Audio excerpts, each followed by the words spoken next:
अध्यक्ष जी, प्रश्न क्या है और मुद्दे क्या उठाए जा रहे हैं? मुझे लगता है कि माननीय सदस्य को पूरा अध्ययन करके आना चाहिए, सदन की गरिमा का ध्यान भी रखना चाहिए। लेकिन मुझे इसलिए भी खड़ा होना पड़ा है क्योंकि नेता विरोधी पक्ष ने सदन की कार्रवाई प्रारंभ होते ही इस मुद्दे को उठाया और आपने भी उसको छेड़ा है। लेकिन मैं आपके छेड़ने की स्थिति को अवश्य आपकी इस मजबूरी को जान सकता हूं, जिसके बारे में एक छोटी सी कहावत है कि चोर की दाढ़ी में तिनका।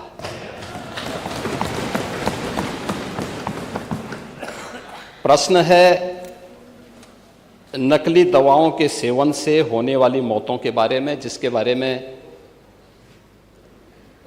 उनको उत्तर दिया गया है कि इस प्रकार के कोई भी प्रकरण अभी तक उत्तर प्रदेश सरकार के संज्ञान में नहीं है।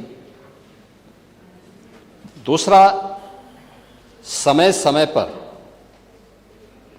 इस दिशा में खाद्य सुरक्षा और औषधि प्रशासन विभाग के द्वारा छापेमारी की कार्रवाई भी होती है। उत्तर प्रदेश के अंदर कोडिन कफ सिरप के मामले में, जिसको नेता विरोधी दल, मैं तो ये मानता था कि उम्र के चौथे पड़ाव पर व्यक्ति सच बोलने का आदी कम से कम इस उम्र में तो होगा ही, लेकिन इस उम्र में भी इस समाजवादी उनको झूठा बुलवा देते हैं।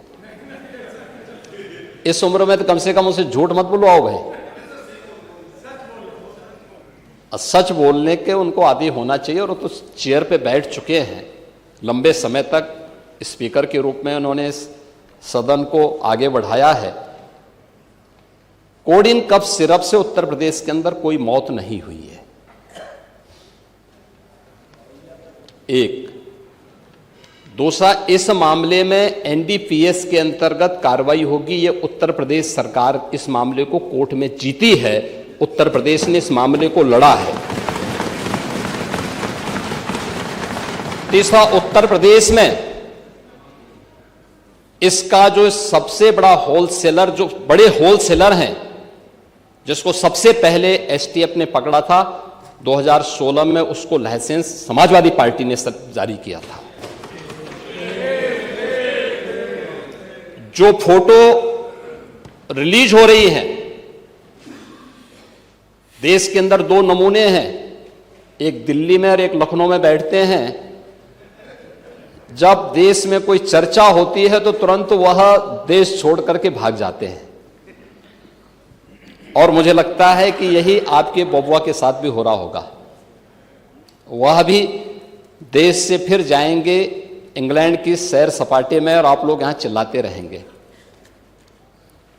महोदय, कोडिन कफ सिरप का मुद्दा जो इन्होंने उठाया है, मुद्दा था नकली दवाओं के सेवन के कारण होने वाली मौतों का।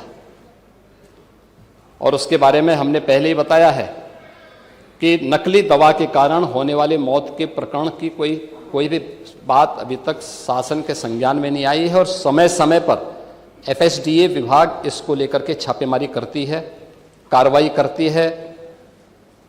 कंपनियों में भी इस प्रकार की कार्रवाई होती है। यूपी के अंदर कोडिन कफ सिरप, इसके केवल स्टॉकिस्ट हैं, होलसेलर हैं।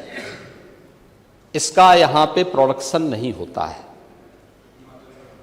ये मध्य प्रदेश में, हिमाचल में और अन्य राज्यों में होता है। और जो मौत के प्रकरण सामने आए हैं, वे मौत के प्रकरण अन्य राज्यों में आए हैं। जिन राज्यों में आए हैं, वह जो भी प्रकरण सामने आए हैं, यह तमिलनाडु में बने हुए एक सिरप के कारण सामने आई है। ये पूरा प्रकरण इलीगल, यानी इसमें एडिटेशन का भी नहीं है, यह इलीगल डाइवर्जन का है।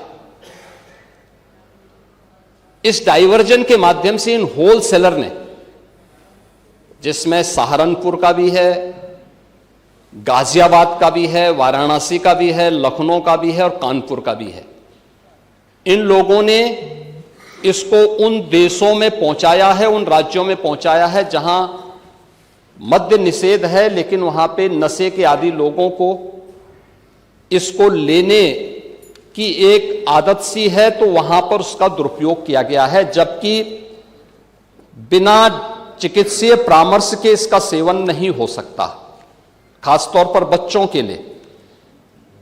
एडल्ट भी चिकित्सीय परामर्श से ही इसका सेवन करता है। कौन ऐसा व्यक्ति है जिसने कफ सिरप नहीं लिया? खांसी होती है, हर व्यक्ति लेता है, लेकिन चिकित्सीय परामर्श से उसमें लिखा जाता है।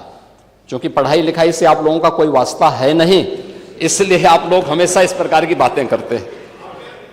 अब बात पहले अब सुन लीजिए ना, आपने पूरी बात बोली तो हम लोगों ने आपकी बात सुनी, आप लोग चिल्लाते रहे तब भी हम आपकी बात सुनते रहे। अब कम से कम हमारी बात तो सुन लें। ये कार्रवाई सरकार ने की है और सरकार ने इसके लिए 79 अभियोग अब तक दर्ज किए हैं। इसमें 225 अभियुक्तों को इसमें नामजद किया है। 78 अभियुक्त अब तक गिरफ्तार हुए हैं।